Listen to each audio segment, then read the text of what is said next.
मार्गदर्शन भेटाना झेंडा काढताना नाही घेतलं मार्गदर्शन, इथं वातावरण दूषित होईल महाराष्ट्राचं म्हणून त्यावेळेस गाड्या भरू आणून उचकून फेकला.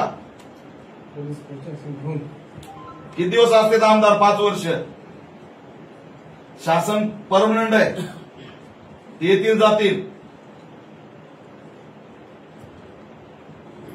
योग्य नाही साहेब. हे राज्यव्यापी मुद्दा होणार आहे आतापासून. मी तिथून भूमिका घेणार आहे राज्याची. हॉस्पिटलला पण जातोय, 9 महिला ऍडमिट होतात, तरी तुम्ही त्यांना भेटायला सुद्धा जात नाही साध्या जागेवर. आज वाटली पाहिजे तुम्हाला भेटून माणूस गेला का नाही सांगायला पाहिजे. का तुम्ही न्याय नाकारला आम्हाला? आम्ही न्यायासाठी चलत येतोय, उपोषण लावतोय, तुम्हाला फक्त 2-3 महिन्यात मार्गदर्शन मागवताय ना. बरोबर आहे, पण याच्या आधीचा काय करत होता, काय त्रास देतोय तो? आम्हाला त्याची वेगळी माहिती काढावं लागेल. मग एवढं नाही साहेब, एवढं नाही. एक नर्स सुद्धा आता उपोषित सगळ्याच महिलाच्या सह्या आऊट व्हायला आम्हाला जाऊ बोलणं जायला लागला, तरी एक माणूस सुद्धा नाही आणि एक महिला सुद्धा नाही, एक नर्स सुद्धा नाही. हे वागणं चुकीचं आहे. एखादं जातीयतेचं महाराष्ट्रात दंगली पेटवणारं आंदोलन असतं तर मंत्र्यासहित सगळे त्याच्या खांद्यावर बसले असते. पण एक सामाजिक मुद्द्याचं आंदोलन आहे, त्याला न्याय द्यायचा नाही.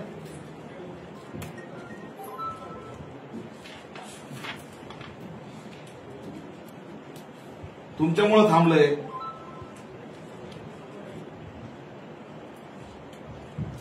तुमच्यावर जर दबाव असेल तर तसं सांगा, आम्ही सगळे दबाव हे करायला तयार आहे.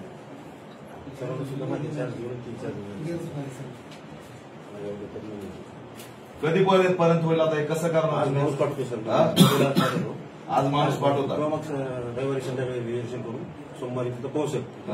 सोमवारी काढायची, जेसीबी लावायची, रंग बघून न्याय द्यायचा.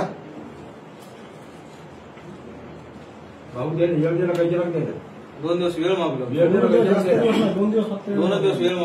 2 दिवस साहेब वेळ मागितला, 2च. की आम्हाला वेळ द्या, आम्ही आमच्या पद्धतीने काढतो. तिथं बौद्ध पौर्णिमेचा कार्यक्रम होता, तरी सुद्धा दया माया नाही.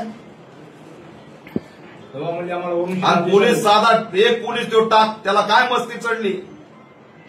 कुणाच्या बळावर, कोणत्या आमदाराच्या बळावर बोलतो ते? एवढा त्याचे सिनियर त्याला काही बोलत नाही, तो दंगली भडकवायचा प्रयत्न करतो. त्या हिंगोलीमध्ये एक जणांनी कोंबिंगमध्ये माणूस मारला, आज महाराष्ट्र वेटीस धरला गेलाय. त्या टाकला मारायचंय का कुणी? तुमच्याकडे गुपित माहिती येऊन तुम्ही त्याला बोलून जर त्याचा तुमचा अहवाल तयार करून एसपी कडे देत नसाल तर काय होणार आहे?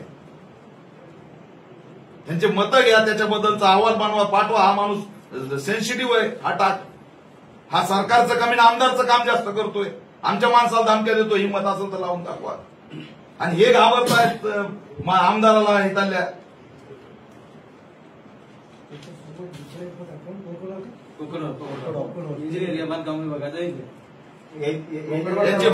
आणि काहीच नाही ना तिथं, वाद नाही, काय नाही. 2 आमदाराचे नातेवाईक तिथं राहत आहेत, त्या बांगरचा आणि नवगरचे नातेवाईक राहत आहेत. त्या दंगली घडवायच्यात का त्यांना? काही दुसरा हेतू नाही तिथं. आजपर्यंत कुठेही त्या गावामध्ये जातीवाद नाही, काही संबंध नाही. शांत गाव आहे, कुणाचं तिथं डिस्टर्ब नाही. प्रतिबंध लावला एसडीएमने लगेच तिथं. एवढं काय म्हणजे हे झालंय महाराष्ट्रात? किती वेळ लागतो जिल्हा परिषदचं पत्र घ्यायला? किती वेळ लागतो मंत्रालयातून? आज 8 दिवस झालं, ते 5 दिवस झालं माणसं पडलेत, 9 जण ऍडमिट आहेत. आम्ही हे चित्र महाराष्ट्राला दाखवल्यावर काय होणार आहे? गंभीर आहे ना. ते कालच परवा चर्चा झाली. आणि त्याचं उपोषण सोडायचं जर कुणी प्रयत्न करत नसेल, त्यांना विश्वासात कुणी घेत नसेल, निदान विश्वास तर द्या. त्यांना जर गैरमार्ग अवलंबायचा असतं तर आम्ही ताकदीने उद्या झेंडा लावतो. कोण रोखणार आहे आम्हाला? पण त्यांना वाटतं कायदेशीर व्हावं, ते कायमस्वरूपी व्हावं, सामाजिक सलोखा राहावा, ही त्यांची भावना असणं चुकीचं आहे का?